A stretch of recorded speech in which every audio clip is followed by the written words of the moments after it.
Sveiki, zēni un meitenes! Jūs klausāties kopā ar Jēzu. Šeit mācīsimies, cik ļoti Jēzus tevi mīl un ka viss, ko tu dari, ir īpašs, ja dari to kopā ar Jēzu. Tevi sagaida kāds jauns un aizraujošs Bībeles stāsts, ko tev sagatavojas pats Dievs. Vai esi gatavs? Šobrīd skan atverot Bībeli sākuma skolas vecuma bērniem. Šīs būs A gada 2. ceturkšņa Dievs ir ar mani 1. nedēļas lasījums.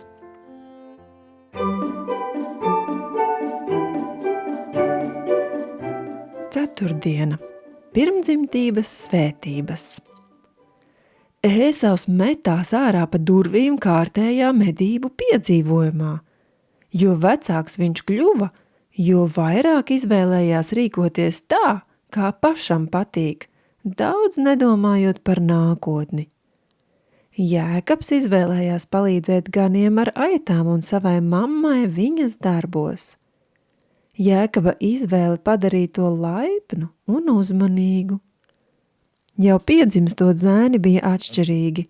Nu viņi bija vēl atšķirīgāki savu izdarīto izvēļu dēļ. Par Dievu viņi arī sāka domāt dažādi.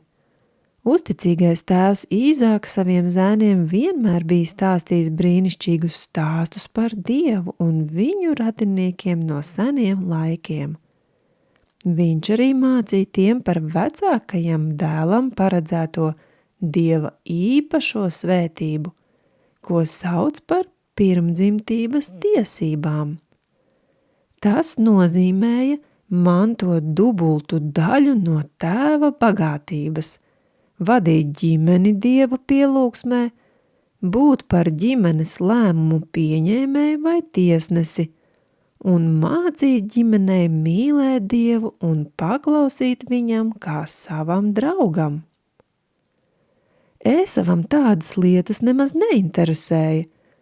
Protams, viņam patiktu bagātības, bet ne Dieva lietas. Viņš vienkārši gribēja turpināt izklaidēties.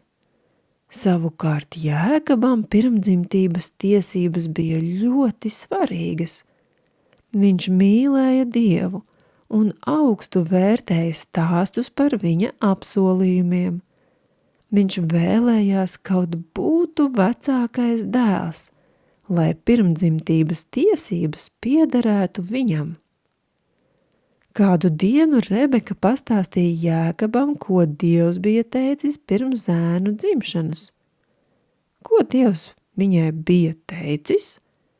Izlasīsim 1. Mūzes 25. nodaļas 23. pantu. Un tas kungs viņai atbildēja: 2 tautas ir tavā klēpī, un 2 ciltis izraisīsies no tavām miesām, un cilts sacentīsies ar cilti varas dēļ, un vecākais kalpos jaunākajam. Rebeka bija pārliecināta, ka Dieva vārdi nozīmē pirmdzimtības tiesības Jēkabam. Arī viņš bija par to pārliecināts, un tas piepildīja viņa sirdi ar prieku. Pirmdzimtības tiesības pieder viņam. Viņš varēs runāt ar Dievu tā, kā to darīja vectēvs Ābrahāms. Viņš nesīs upurus savas ģimenes labā. Un vislabākais no visiem apsolījumiem, no viņa ģimenes nāks glābējs. Padomā un pastāsti. Kā tev šķiet, kāpēc Dievs plānoja piešķirt pirmdzimtības tiesības Jēkabam? Mūsu brīnišķīgais Dievs mīl visus, taču dažādi cilvēki uz viņa mīlestību reaģē atsevišķi. Noslēgumā dzirdēsim sakāmvārdi 14.26 melodiju. Vai varbūt vari to nodziedāt viens pats? Tā kā esi dzirdējis visu šodienas lasījumu, vari atzīmēt kvadrātiņu lappuses augšpusē. Bet tagad klausīsimies un dziedāsim atmiņas panta dziesmu.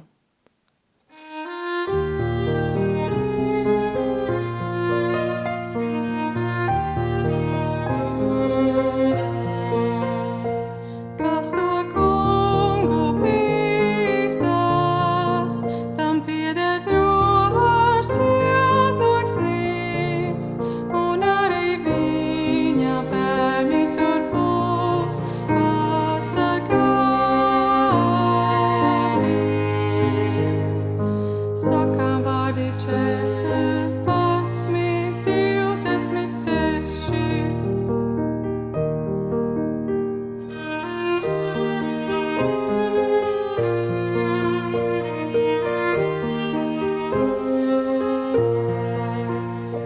Kas to kungu bīstās, tam pieder drošs cietoksnis, un arī viņa bērni tur būs pasargāti. Sakām vārdi 14.26.